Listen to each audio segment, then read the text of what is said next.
Thank you very much. What did I say? Oh yes, good afternoon, ladies and gentlemen. Yeah. Yes. Right. Do you really want to win? Yeah. Well, you won't do it like that. Do you really want to win? Yeah. That is the attitude that we've got to take in to the next general election. Not that we're doing it because we think we should, not that we're doing it because nobody else is doing it, but that we're doing it because we're determined to win.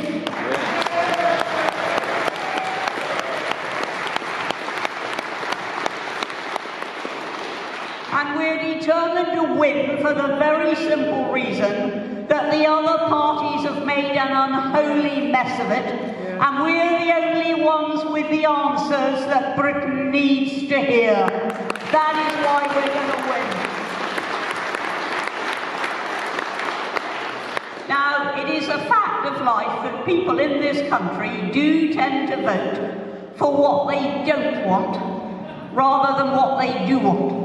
So if they don't want Keir Starmer, they feel that, oh well, it's only sensible to vote Conservative. Because if we don't vote Conservative, we might get Keir Starmer. The way they're going to get Keir Starmer anyway. Yeah. And oh, what a prospect that is. Yeah. He's going to take us closer to Europe. Oh yes, he says he wouldn't dream of trying to take us back in. No, but that would take rather a long time. But there are two ways of getting back in. One is the straightforward way of reapplying to join, but the other is the surreptitious way. The way actually that this government has been going. The way certainly that David Cameron really wants to go. The way that Keir Starmer wants to go. Which is to gradually get closer and closer to align our law with their law. Not to say that we're accepting their law, but just to say that we're aligning ours. That is the surreptitious way of undoing what the British people voted for in 2016, and that will be Starmer's way. Yes.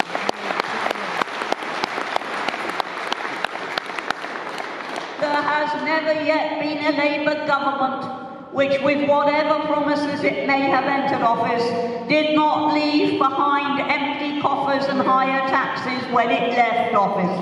And that is what Starmer represents as well. So we would be very misguided if we only attacked the Conservatives. I know it's tempting, because they're so easy to attack at the moment. But we need also to focus on what Richard Tice calls Starmageddon, because it might well be. They cannot win, not performing as they are at the moment. The Conservatives cannot win. So they're probably facing Keir Starmer anyway. And voting for a losing party is not going to help them. What they need to be doing is putting their crosses on their ballot papers with their head and their hearts, and to ask themselves before they make that mark on the ballot paper, what do they really want? And the truth is, very few people in this country actually really want either of the two main parties. They don't want the other one, whichever it may be, but they don't really, in their hearts, believe that either of the two main parties has the answer to Britain's problems. Well, reform does have the answer. Yeah.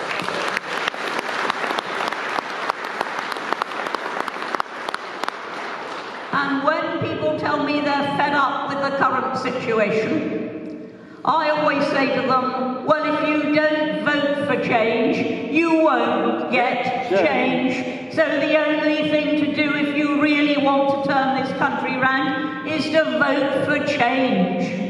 And that is what we represent. Now, I'm not going into that election thinking, oh, wouldn't it be nice if we just made a very good impression? Or wouldn't it be nice if we could get half a dozen seats? I'm going into that election to win it. And we should all...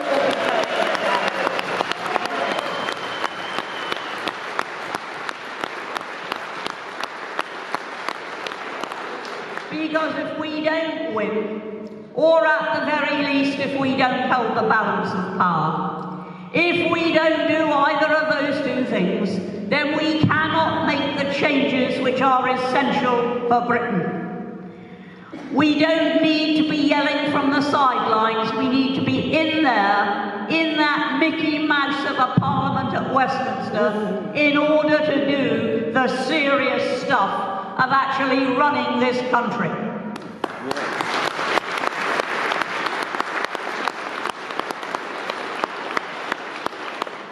People have said to me, why on earth did Russia invade Ukraine? I said, just look at it from the Kremlin's point of view. Just sit where Putin sat and look at the West. You've got a senile old man in the White House. You've got an invisible vice president. Who is she? Oh, she's Kamala Harris. Anybody even know what she looks like? So you've got a man who doesn't know what day of the week it is. His deputy isn't recognisable. And then Putin would have looked at the next most senior partner in NATO, which was Britain. And he would have seen total chaos in Downing Street. Total chaos. Disloyalty. Britain in a mess. Britain divided. Its government not knowing what it was doing, or if it would even be the government the next day. And Putin must have thought, the West will never be so easy to take by surprise. Yes. Now, he was wrong. We actually, when it came to it, rallied, and we have supported Ukraine, and we've supported it so far, at any rate, to good effect. But I can understand his temptation to look at the West and to dismiss it. Now, we need to reverse that. And one of the ways of reversing that is to actually make sure that we have adequate, not surplus even, but adequate defences in this country, which we haven't got at the moment. We've run down the armed services. We've run down the equipment. We've run down the naval ships. We'd be very hard put to defend the Falklands at the moment. We've run down the reserve. And yet the first and most important social security is adequate defence, because without that, nothing is safe.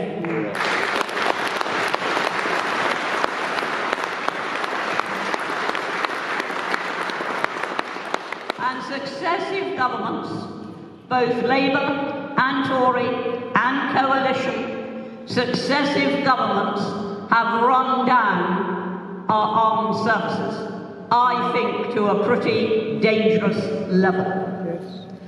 And then we want people to feel that they can do what they like with their own money. Is that such an extraordinary ambition for a country, that its citizens can actually feel that when they've worked and they've earned, that what they've earned is theirs to dispose of? And lower taxes, therefore, are essential. First of all, lower taxes drive growth. And without growth, we can't do the things we want to do. Lower taxes drive growth. Lower taxes drive employment. Lower taxes drive effort and commitment. And the Reform Party will ensure that the tax bill for ordinary citizens is not just reduced, but sharply reduced. But then the thing that people want most of all, almost as much as they want a decent national health service and a decent education system, what they want most of all is a country that is run with basic common sense. Yeah.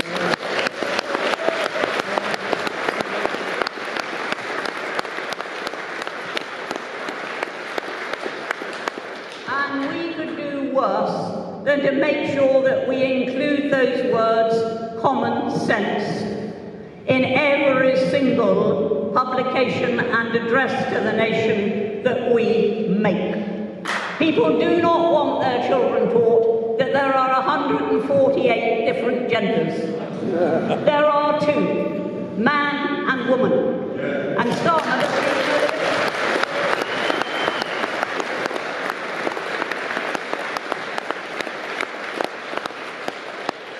they don't want money which could be spent on looking after patients, to be spent instead on whole departments which do nothing except send round guidance about acceptable language. They do not want to go in to public services and find that the people they're talking to have got a badge on proclaiming what their pronouns should be. In most cases, it's quite obvious what the pronoun should be. And yet Keir Starmer doesn't realise that. He can't even define a woman, good heavens. How long has he been on this earth? And so people want common sense. They want the money spent on sharp-end services, not on bureaucracy. They want less bureaucracy.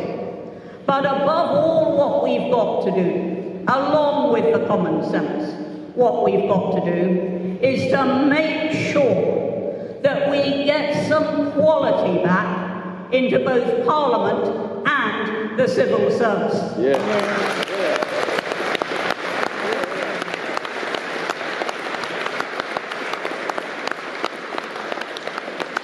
The House of Commons, the House of Lords, the civil service, the National Trust are absolutely stuffed with second-raters.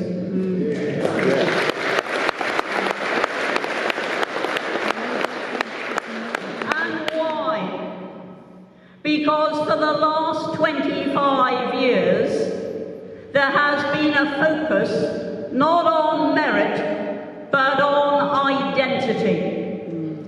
Both the major parties in this country and also the Lib Dems don't select purely on merit.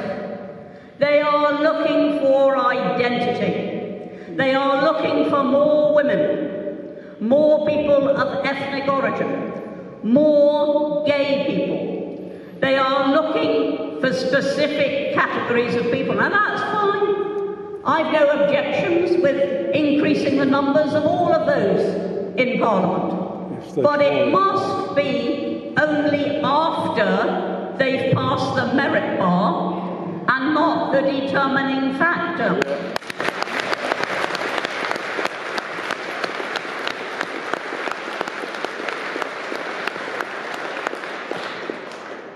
If you have a Parliament that is selected purely on merit by the people who know what they want, which are the constituency associations, not Conservative central office or Labour headquarters. If you have people who are selected on merit alone by those who know what they really need in that constituency, you will gradually, but it might take time, you will gradually get a Parliament that has a chance of knowing what it's doing. And the best way to make sure that that happens in the fastest possible time is to make sure that as many reform candidates as possible are actually elected.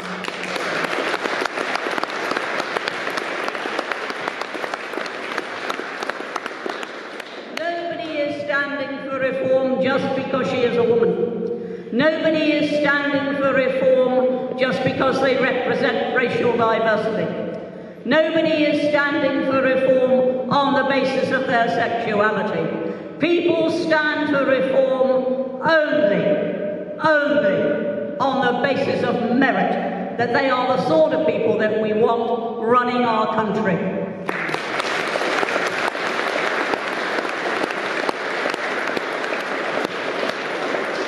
You've only got to look at the present Parliament. The Conservative Party in Parliament panics at the drop of a hat. It panics panics as soon as there's a drop in the polls, been quite a few of those recently. It gets rid of its Prime Minister or its leader as often as it changes its socks. It just panics, and instead of keeping a cool nerve, instead of KBO, as Churchill would have said, instead of just looking at what has to be done and doing it, it panics. And that is a mark of a parliament that is not based on merit. Because a parliament based on merit looks at the longer term, keeps its nerve, doesn't panic. And then you look over the other side of the House of Commons to the Labour Party, and you've got a leader who panics. Because every time he says something that proves to be unpopular, he changes his mind the following day. And he's reversed his position on just about every major issue that he's pronounced on. He has reversed his position in a very short space of time. Now, of course, Starmer was the man who spent the last general election telling us what a wonderful leader Corbyn was, and what a wonderful Prime Minister he would make. He doesn't even say now that he's changed his mind. What he actually said was that the only reason he said those things was because he knew that Labour wasn't going to win. So that's the answer he gave in a recent interview. So in other words, he went round the country telling lies because he didn't think it mattered because they weren't going to win anyway. What sort of leadership is that? Yeah. Look at Rishi Sunak, if you can bear to. Look at Keir Starmer. And then look at the likes of Nigel Farage and Richard Tice.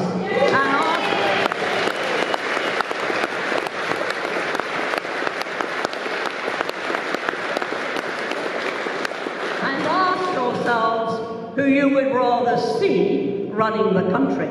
Ann Widdecombe.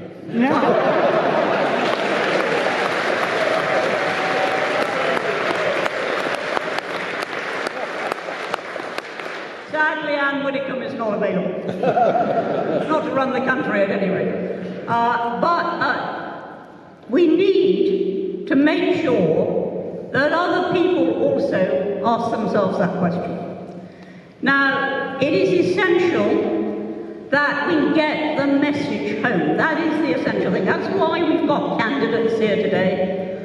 It is because we need to get that message home. And that means every single one of us, every single person in this room, telling people who don't already know what reform stands for and what it's about. Now, we've hit 13% in the polls, with the Tories on 20% and us on 13%. There only needs to be a swing from the Tories to us in voting intention of 3.5%, and suddenly we're level pegging. And that might convince people that actually we are the better option and that we're there and that we can do it. Now, the only way that we achieve that is, as I say, for each and every one of us. Now, I always feel at this point as if I'm an evangelical preacher. And I'm going to say, and how many people have you brought to reform today? But that actually is the question. It really is the question. It's no good talking to ourselves. We all know what we think. What we've got to do is to talk to other people. Word of mouth is extremely powerful. It is often more powerful to have a discussion with a work colleague than it is to put a piece of literature through a door. The literature may or may not be read. The work colleague will engage. Will engage over coffee, will engage in the lunch break, will engage if he or she is interested and wants to. And that is what I think we have got to do. Each and every one of us here has got to write out a list tonight of 10 people that we know are not going to vote for reform. And I don't mean 10 people who are steadfastly set against us. I don't mean that. But 10 people who are scared of Starmer, for example, or who are fed up to the back teeth but don't really see any option, whatever it may be. And the best way to convince people is not to tell them what we want, but to ask them what they want, and then to tell them what we have committed to do about it. That is the best way to persuade people. And if everybody here, 300 odd here, persuaded 10 people, that's 3,000. And I'm sure some of the polls will pick them up at some stage. So, that is what we have to do. We have to spread the word, every one of us. Now, the candidates, they have great platforms for spreading the word. The rest of us can do it. When, for example, did you last write to a local newspaper? Did you last take part in a local radio phone-in? Now, there are ways that we can do these things without being the candidates, without being the formal spokesman. There are still ways of getting the message across. And that is our reason for working for reform. It's to work towards not another percent on the polls, not the commentators taking us a bit more seriously. That's not what it's about. It is about working our way towards government. And that is what we've got to focus on. Yes, reform can form a government. Yes, reform can hold the balance of power and only give their support if they get the policies that reform wants. We can do those sorts of things. It is possible. It is within our grasp. Now, there are two by-elections going on at the moment. One in Bristol and one in Wellingborough. If you can bear to do it, take a day off and go to Wellingborough. I don't say Bristol only because it's a very long way off, but I shall be going to Bristol because it's not so far from me in the West Country. Go to Wellingborough. Just give a gaze to that campaign. Because it's a by-election, Ben Habib is a well-known member of Reform UK, and we might just there make the sort of breakthrough that will cause the pundits to sit up and take notice. So if you can, and you've got the time, and you can get the day off, go to Wellingborough. If you can't, okay, but then we've got a lot of candidates that can be supported locally, and we've probably got a long time. Several of you have said to me today, well, why shouldn't Rishi Sunak go now? The answer is, if you're going to lose, you go to the country later rather than sooner. A, because you're going to lose, and so you won't have any power tomorrow morning. But B, because there is always that hope that something may turn up. It's political McCorberism. But occasionally something really does turn up. It's easy to forget. But let's not forget that Thatcher was trailing very badly in the polls when the Falklands were invaded. And the rest is history because she came in with a landslide. Something nobody foresaw. Nobody saw that coming. We woke up, heard it on our radios, the whole nation was amazed. In fact, some people even had to go to a map and look up the Falkland Islands. People were just amazed that this is what had happened.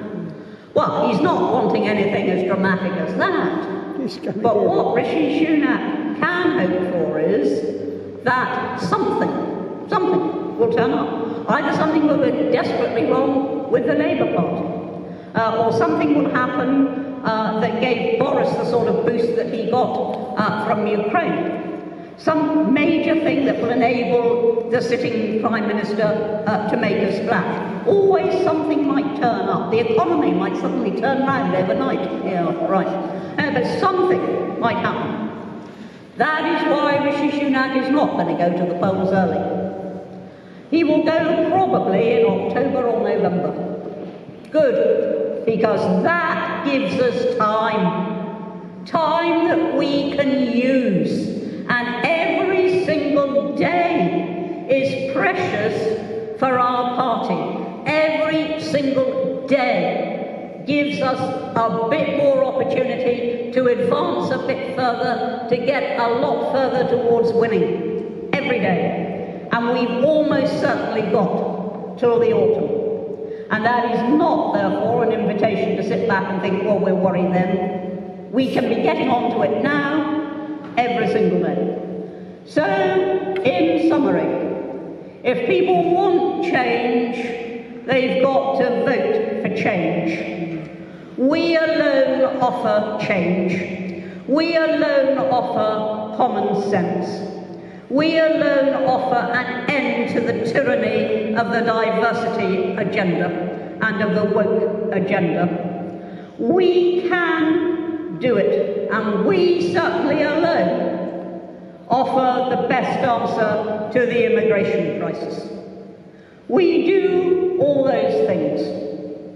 Now, what we've got to do is to make sure that everybody else knows that is what we're going to do. Here in Kent, up in the Red Wall, in the by-election at Wellingborough, where, by the way, the media are obliged to give equal coverage to the major candidates. So, we have an opportunity, but each one of us here has got to go out and take that opportunity. And each one of us here can make a big difference, even if you're a very shy sort of person who doesn't want to become involved too overtly in competitive politics. You don't have to. You only have to talk to somebody about reform. So all you have to do on an individual basis. So let's go for it. We're going to win. We can win. We can change Britain for the better. We can make the other two parties very, very afraid of us. And that is always a first step to victory. And we shouldn't hesitate to say, what we've got now, though it may have served us once a long time ago, hasn't served us now for a couple of decades. Yeah. Things have been getting worse and worse rather than better and better. Time for something different. Time for real change. Time for common sense. Time, folks, for reform.